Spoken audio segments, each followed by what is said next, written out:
नमस्कार, मैं doctor Narendra Kumar drawing and painting से। अब तक हम चर्चा कर रहे हैं बीए पार्ट फर्स्ट के चित्रकला विषय के बारे में।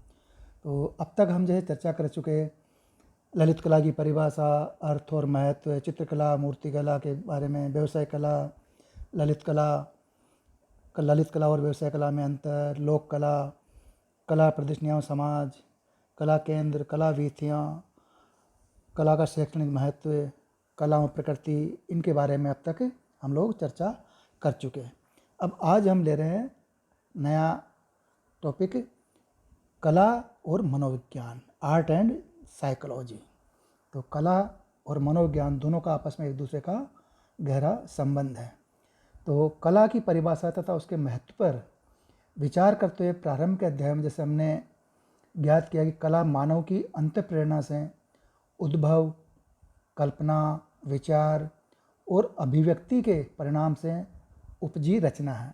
यानी कि कला जो क्या है, अब तक जैसे हम चर्चा करते कला की परिभाषाओं में कि कला की क्या क्या अलग अलग विद्वानों ने परिभाषा दे दी, तो उसी पे जैसे हमने अब तक बताया था कि कला मानव की अंतःप्रेरणा से उद्भूत कल्पना, उसकी कल्पना है, उसके विचार हैं और अभिव्यक्ति के परिणाम से उपजी हुई रचना है जो सर्जक और दर्शक दोनों को आनंद विभोर करती है। वह मानव मन की अनुभूतियों को रंग, रूप तथा सौंदर्य के साथ प्रस्तुत करती है। यानी कला एक दूसरे के मन में समाते हुए परम तत्व की ओर जाने वाली कला विश्व सृष्टि के समस्त वैभव में समाई हुई दिखाई देती है, किंतु उसका उद्भव मानसिक शक्तियों पर आधारित है। यानी कि कला एक दूसरे के मन में समाते हुए परम तत्व की ओर जाने वाली कला विश्व सृष्टि के समस्त वैभव में समाई हुई दिखाई देती है, किंतु उसका उद्भव मानसिक, यानी कि जो उसका विकास है या उसका जो प्रारंभ, उसका उद्भव है, उसका उद्भव मानसिक शक्तियों पर आधारित है। अतः मनोविज्ञान से इसका गहरा संबंध है।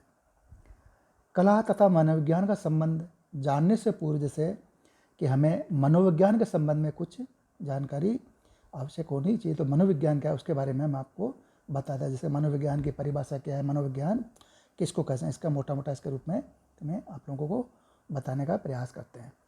कि जैसे कहा जाता है कि संसार में मानव व्यवहार को पहचानना अत्यंत कठिन कार्य है, क्योंकि वह सबसे जटिल और समयानुकूल परिवर्तनशील है। जो हमारे मानव का जो मानव मन है, तो मानव का जो व्यवहार है, उसके मन है, तो उसके बारे में कहते हैं उसको पहचानना बहुत कठिन कार्य है और सबसे जटिल है, क्योंकि हमारा जो मन है हमारे परिस्थिति समय या अनुकूल परिवर्तनशील, मतलब समय और के अनुसार परिस्थिति अनुसार परिवर्तन होता रहता है, बदलता रहता है हमारा जो मन है। तो मनोविज्ञान में मानव व्यवहार का अध्ययन किया जाता है। कला में भी मानव व्यवहार को उजागर हुआ देखा जा सकता है। तो यहाँ मनोविज्ञान में जैसे मानव का व्यवहार का जो अध्ययन किया जाएगा, तो कि उसके साथ ही जैसे कला के अंदर भी जो मानव का जो मन है, उसका जो व्यवहार है, वो भी कई बार उजागर होता है। तो हिंदी शब्द का जो मनोविज्ञान है, हिंदी शब्द का मनोविज्ञान अंग्रेजी के शब्द साइकोलॉजी का हिंदी रूपांतर है। यानी कि जो हिंदी का शब्द जिसको मनोविज्ञान कहते हैं, वो अंग्रेजी के साइकोलॉजी से उसका हिंदी रूपांतर है। और साइकोलॉजी शब्द ग्रीक भाषा के दो शब्दों साई तथा लोगोस से मिलकर बना है। साई का अर्थ है आत्मा और लोगोस का अर्थ है अध्ययन अथवा शास्त्र। अतः इस दृष्टि से साइकोलॉजी का अर्थ हुआ आत्मा का शास्त्र। यानी कि ये जो साइकोलॉजी है, जो दो शब्दों से मिलके बना है। तो पहले ग्रीक भाषा के जैसे से बताया कि साइकोलॉजी ग्रीक भाषा के दो शब्दों से साइकी तथा लोगोस से मिलकर बना है। और साइकी का अर्थ है आत्मा और लोगोस का अर्थ है शास्त्र। अतः अध्ययन अथवा शास्त्र, इस दृष्टि से साइकोलॉजी का अर्थ हुआ कि आत्मा का शास्त्र। ग्रीक विचारक अरस्तु और प्लेटो ने भी मनोविज्ञान को आत्मा का अध्ययन करने वाला शास्त्र बताया, किंतु आगे चलकर इसे मन का विज्ञान कहा जाने लगा और 19वीं सदी में मनोविज्ञान की उक्त परिभाषा को भी अस्वीकार कर दिया गया। बाद में 20वीं शताब्दी के मनोविज्ञान विशेषज्ञों ने मनोविज्ञान की विषय वस्तु से मन से हटाकर मानसिक क्रियाओं अथवा मनुष्य के चेतन अनुभव पर केंद्रित कर दिया, किंतु फिर भी अनेक विद्वान इससे सहमत नहीं हुए और इसी शताब्दी के प्रारंभ में अनेक नई खोजों के साथ ही वाटसन के द्वारा व्यवहारवाद की स्थापना 1913 में की गई, जिसके अंतर्गत मनोविज्ञान को व्यवहार का विज्ञान कहा जाने लगा और यह स्वीकार किया गया कि मानव व्यवहार अनेक कारणों से प्रभावित होता रहता है और इस व्यवहार की अभिव्यक्ति भी भिन्न भिन्न प्रकार से होती है। अब है जैसे दोनों में समानताएं, कला में और मनोविज्ञान में। क्या जब हम कला तथा मनोविज्ञान के परस्पर संबंध की बात करते हैं तो हमें दोनों में पर्याप्त समानताएं दिखाई देती है। जैसे विद्वान है मान के अनुसार मनोवैज्ञानिक आंतरिक अनुभव के आधार पर किए गए बाह्य व्यवहार का विधायक विज्ञान है और कला को यद्यपि विज्ञान की श्रेणी में नहीं रखा जा सकता, तथापि उसमें आंतरिक अनुभव के आधार पर बाह्य व्यवहार की प्रक्रिया को अपनाया गया है। तो यहाँ पे ये कहा जा रहा है, जो विद्वान है मान, तो कह रहे हैं कि मनोविज्ञान आंतरिक अनुभव के आधार पर किए गए बाहरी व्यवहार का विधायक विज्ञान है। तो वो कहते हैं कला को यद्यपि विज्ञान की श्रेणी में नहीं रखा जा सकता, जैसे मनोविज्ञान इसको मानते हैं, तथापि उसमें आंतरिक अनुभव के आधार पर बाह्य व्यवहार की प्रक्रिया को अपनाया गया है। मनोविज्ञान में जिस प्रकार ज्ञानात्मक क्रियाओं यथा जैसे स्मृति, कल्पना, संवेदना और संवेग आदि का अध्ययन किया जाता है, यानी कि मनोविज्ञान में जिस प्रकार ज्ञानात्मक क्रियाओं, जो हमारे ज्ञान प्राप्त करने जो क्रियाएं हैं, तो उनमें जैसे हमारी स्मृति, हमारी कल्पना, हमारी संवेदना और संवेग आदि का अध्ययन किया जाता है, तो उसी प्रकार कला प्रक्रिया में भी इन सब का विशेष स्थान है कि जैसे हमारे कला के अंदर भी क्या, हमारी जो स्मृति है उसका हम यूज करते हैं, हमारी कल्पनाओं का भी उपयोग होता है कला में, हमारी संवेदनाएं यानी हमारे भाव, एक्सप्रेशंस, संवेग, एक्सप्रेशंस आदि का कला के अंदर विशेष इनका भी उपयोग होता है, तो इनका अध्ययन किया जाता है। उसी प्रकार कला प्रक्रिया में भी इन सब का विशेष स्थान है और उक्त तत्वों तथा गुणों के अभाव में कला कर्म संभव नहीं हो पाता।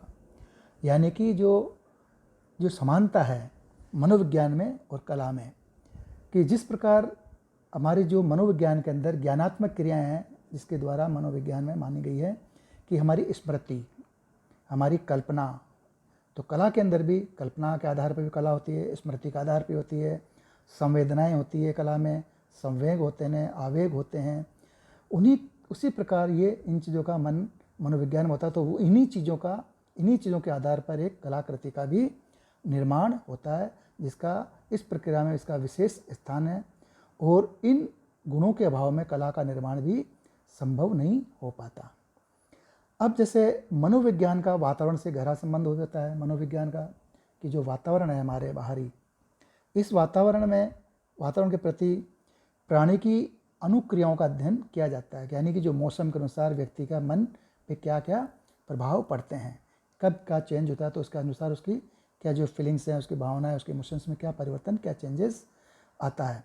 तो कहते हैं जैसे मनोविज्ञान का वातावरण से भी गहरा संबंध होता है और इसमें वातावरण के प्रति प्राणी की अनुक्रियाओं का अध्ययन किया जाता है। तो कला में भी वातावरण के अध्ययन के पश्चात ही अनुक्रिया का विधान है। तो जिस प्रकार जैसे मनोविज्ञान में वातावरण का गहरा संबंध होता है, तो उसी प्रकार कला के अंदर भी वातावरण का विशेष स्थान होता है, क्योंकि कला में वातावरण का अध्ययन के पश्चात ही उसकी अनुक्रिया, उसके मतलब जो वातावरण का जो व्यक्ति पे या आर्टिस्ट पे प्रभाव पड़ता है, उसके बाद में जो एक्सप्रेस करता है अपने भावों को, तो वो एक तरह से कला की जो अनुक्रिया का जो विधान है वो उसका प्रभाव है।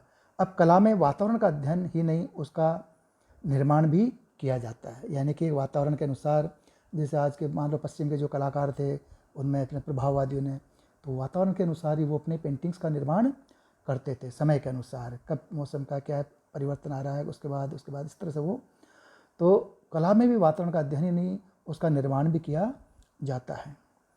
अब जैसे मेयर है, मेयर के अनुसार मनोविज्ञान मानव व्यवहार को समझने के लिए मानसिक प्रक्रियाओं तथा स्मृति रचनाओं का विश्लेषण करता है। यानी कि जो मेयर हैं, विद्वान है, ये इनका नाम मेयर के अनुसार ये कहते हैं कि मनोविज्ञान मानव व्यवहार को समझने के लिए, यानी कि किसी मानव के व्यवहार को समझने के लिए उसकी जो मानसिक प्रक्रियाओं तथा स्मृति संरचनाओं का विश्लेषण करता है। यानी कि उसके मन की क्या क्या उसकी प्रक्रियाएं हैं तथा उसकी स्मृति में कौन कौन सी संरचना है, क्या क्या विचार हैं, कौन कौन सी उसके मन में चल रही है, तो उनका विश्लेषण करना मानव, ये कह रहे हैं मेयर के अनुसार उनका विश्लेषण करना होता है मनोविज्ञान के अंतर्गत। कला भी ऐसी ही करती है, वो कहते हैं कला भी यही इस तरह का ही कार्य करती है। उसमें भी मानसिक प्रक्रियाओं, यानी कि हमारी जो मन की प्रक्रियाएं हैं तथा स्मृति संरचनाओं, जो हमारे मन की स्मृति है, स्मृति संरचनाओं के विश्लेषण की पूरी संभावनाएं छिपी होती है। तो इस प्रकार जैसे बताया गया है कि मेयर के अनुसार कि मनोविज्ञान मानव व्यवहार को समझने के लिए मानसिक जो उसके मन की स्थितियां हैं, उसकी प्रक्रियाएं हैं, उसकी क्रियाएं हैं तथा उसकी जो स्मृति है, स्मृति की संरचनाएं हैं, उनका विश्लेषण करता है। तो वो कहते हैं कला भी ऐसा ही कार्य करती है। उसमें भी मानसिक जो हमारे मन की प्रक्रियाएं हैं तथा स्मृति की संरचनाओं के विश्लेषण की पूरी संभावनाएं छिपी होती है। और परोक्ष रूप से कलाकार भी अपने सृजन द्वारा मानव व्यवहार को समझने के लिए, यानी कि परोक्ष रूप से कलाकार भी अपने सृजन द्वारा मानव व्यवहार को समझने के लिए ही फलक पर अपनी प्रतिक्रिया जाहिर करता है। यानी कि जिससे जो कला की जो स्मृति की संरचना है, विश्लेषण की पूरी संभावना छिपी होती है, उस प्रकार परोक्ष रूप से कलाकार भी जो अपने सृजन का कार्य करता है, यह सृजन द्वारा मानव व्यवहार को, यानी कि जो वो सृजनात्मक कार्य करता है, तो अपने जो मन के अंदर जो उसकी एक्टिविटी है, उसके जो गतिविधि है, उसके अंदर जो फीलिंग्स हैं, उसकी अनुभूति है, एक्सपीरियंसेस, उनको जो समझने के लिए सृजन द्वारा जो वो एक्सप्रेस करता है, तो वो उनको व्यवहार एक्सप्रेस के द्वारा, सृजन द्वारा जो मानव का व्यवहार है, उसके लिए ही जो फलक पर, यानी कि जो कैनवास है, पर अपनी जो प्रतिक्रिया जाहिर करता है।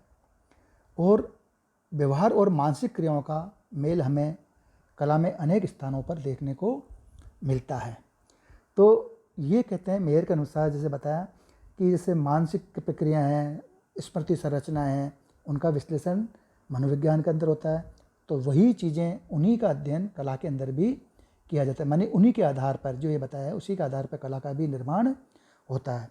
क्योंकि जो मानसिक प्रक्रियाएं हैं, स्मृति संरचनाओं के विश्लेषण है, तो वो सारी चीज़ें अपने जो मानव व्यवहार को समझने के लिए ले लो, जो मानव का जो व्यवहार है, जो पेंटिंग, जो उसका जो फलक है, यानी कि जो कैनवास है, कागज़ है, शीट है, जिस पर वो एक्सप्रेस करता है, अपनी प्रतिक्रिया जाहिर करता है, और व्यवहार और मानसिक क्रियाओं का मेल हमें कला में अनेक स्थानों पर देखने को मिलता है। तो यहाँ पर ये कहते हैं कि कला और मनोविज्ञान का आपसी संबंध। अब जैसे आगे हम चर्चा करेंगे कि मन और मस्तिष्क का चेतन अनुभव, इसके बारे में हम अगले वाले में उसमें हम चर्चा करेंगे। धन्यवाद, नमस्कार।